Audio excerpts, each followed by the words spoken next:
If you're in your first microeconomics class, I'm a tutor, and this is what you actually got to know about absolute versus comparative advantage. And before we get started here, if you're absolutely screwed for your next exam, go take my free practice exam in my bio. It's got 25 questions that walk you through the most typical types of problems that professors will put on their exams. And it'll show you what units you need to focus on while you study. But besides the point, let's start with absolute advantage here because it's really the easiest. Absolute advantage is all about who can just produce more outright of the good. So when you look between Susie and Katie here, let's start with apples. Who can produce more apples?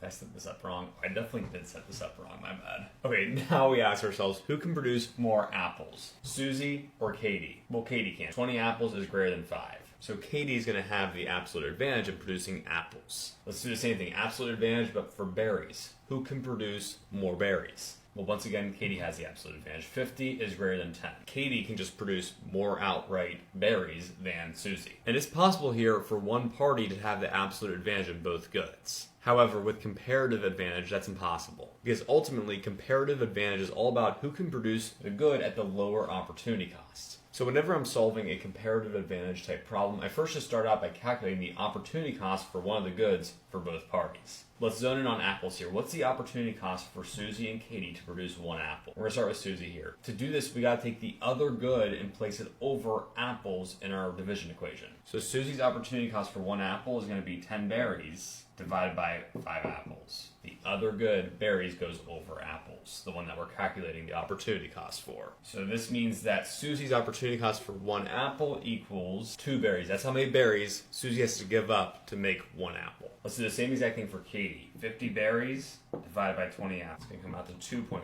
berries. Because Susie has to give up less berries to produce one apple, she has the comparative advantage in producing apples and should specialize in them. It costs her less to output apples than it does for Katie. And if we were to resolve that, but instead for berries, we're going to find that now Katie has a comparative advantage in the other good. See, it costs Katie 0.4 apples to produce 1 berry. That's less than Susie's cost to produce berries. So Katie will specialize in berries. She's got the comparative advantage in producing them. It's all about comparing which party has the advantage in producing which good. And one party can't have it for both goods. The math just won't work out that way. All right, listen, if your exam is in less than 48 hours and you're just absolutely screwed for it, after taking my free practice exam, I want you to check out the Microeconomics Cram Kit. This is basically like having me as your tutor the night before your exam. I just step by step walk you through all the core concepts you need to know and how to apply them onto your exam. And we can legitimately save your grade in one night. This class isn't rocket science. It just gets overcomplicated with all the lectures and stuff that your professor's giving you. So if you want to save your grade with me, click the link in my bio to check out the Microeconomics Cram Kit.